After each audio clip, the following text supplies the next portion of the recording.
As Erin approaches Vorden to join his team, alliances are shifting and new dynamics are emerging. But will Vorden accept Erin's offer? And what does this mean for the team? Meanwhile, Quinn's true strength remains a mystery.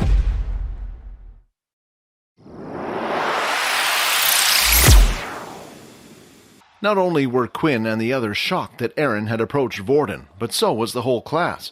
In Dell's class, Erin was the strongest student there. Nearly everyone wanted her on their team, but over the last few days, when people had tried to approach her, she had always given a cold response.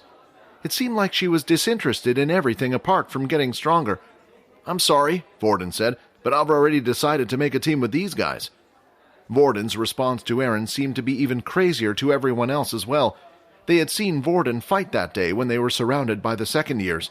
After witnessing that, no one would say he was any weaker than Erin. If the two of them were to combine powers and found a few other strong people, it meant that they could easily come up with the strongest team in the class. Erin then looked at the group of people who Vorden pointed at. To be honest, she didn't seem to recognize any of them. "Who are they?" Erin said. "What? We took the test together. I even helped you out at the assembly hall," Layla complained. The truth was, Erin never took the time to remember people's faces. She only cared about those who were strong.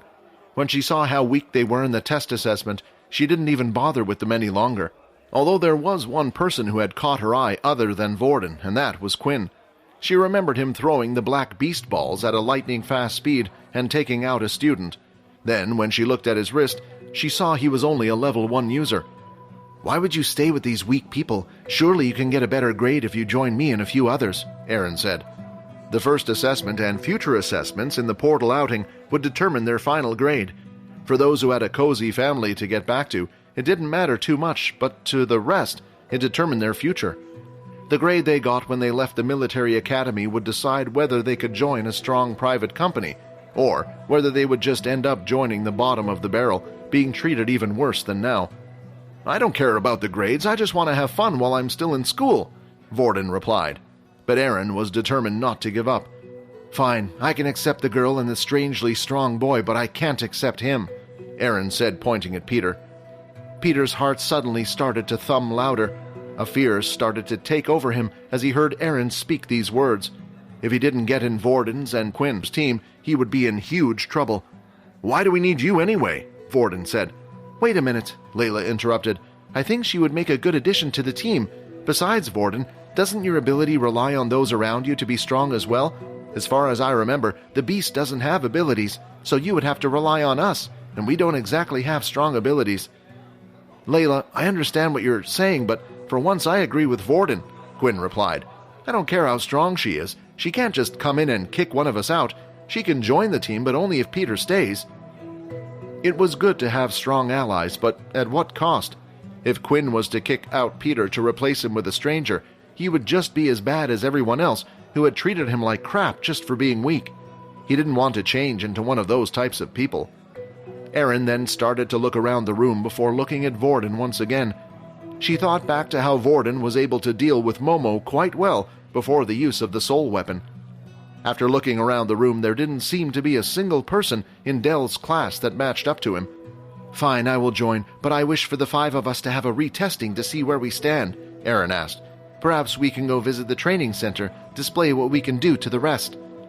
Layla and Quinn looked at each other with a half-worried look in their eye. The 5 of them then headed down to the training center. It was the same place that Layla had first spotted Quinn, who had sneaked in the place at night. Right now, the room was filled with multiple different people from all sorts of different classes. All the other classes had also been informed about the upcoming test and had decided to find out what each other's abilities were. This would give them the best chance of defeating and capturing as many beasts as possible and increasing their chances of survival. "Well, what do you want us to do?" Vorden asked. "I've already seen your powers, but I can't remember too much about the girl and the other 2. Perhaps the girl can go first on the strength machine." Layla went up as asked and went to the large circular strength machine. She concentrated her mind and threw out her fist at the same time. She used the force of her telekinesis to push her hand as strong as she could. The numbers slowly went up on the machine's display until it had eventually reached number 8. "Damn it, same as last time. Looks like I haven't improved much," Layla complained. For a level 2, that's a quite weak strength score, but judging by the bow, you're a ranged user anyway. It will be quite handy to have someone like you on the team, Erin said. She then walked up to the two boys, Quinn and Peter. Well, I'm hoping that both of you can at least get the same score as her. Quinn was starting to get annoyed by all her taunts, but he took a deep breath and held it in. With her on the team, it would cause fewer troubles with the others. Even if they did defeat beasts and obtain their crystals, there was a high chance that another team might target them and try to steal them. But just having Erin on the team would stop that. Peter walked up to the machine holding the mud staff in his hand. Looks like he's still level 1 then, Erin said. Level 1 Earth users didn't have the ability to extract Earth from the ground. All they could do was reform the Earth in their hand. They could only control the Earth they were touching rather than the Earth around them. As Peter went to punch the machine, the Earth around from the pole started to form around his fist. As he hit the machine, the numbers started to go up, and finally it stopped at 8, the same score as Layla. Well, what are you waiting for? Erin said, looking at Quinn. As Quinn walked up to the strength machine, all he wanted to do was punch the machine as hard as he could. He wanted to shut up the arrogant Erin, who felt like she was better than everyone else. Why did she choose to act like this? Simply because she had a better ability than others? Because her family was well off enough to buy her a strong ability book? But Quinn couldn't reveal himself here, especially in front of the others. They all had seen him on the test day, and they all knew Quinn still didn't have an ability apart from Layla. He looked at the machine and started to wonder if he performed a hammer strike using all his strength, would the number rise up? Surely the number would be above his 16 strength. He readied his fist and redid his footwork. The gauntlets were equipped on his hands, and Quinn let his fist out. He tried controlling the power output, hoping to achieve a similar score to the other two. Bang! His fist collided with the large drum-like machine, and the numbers slowly started to rise. 8, 9, and then finally the number had stopped at 10. Quinn estimated if his current strength with the gloves was 16 when he needed to use half his strength when hitting the machine to get an 8. But such macro-level control was nearly impossible to get right, and he had managed to go slightly over. Hey man, didn't you get stronger? Vorden said, surprised. I thought you got a 5 on the test last time. You been working out or something? Quinn started to laugh, trying to come up with something. Actually, it was thanks to that game you showed me, Quinn replied. I met someone who really helped and showed me how to activate the beast weapon strength properly. I worked hard hoping I wouldn't be useless for you guys.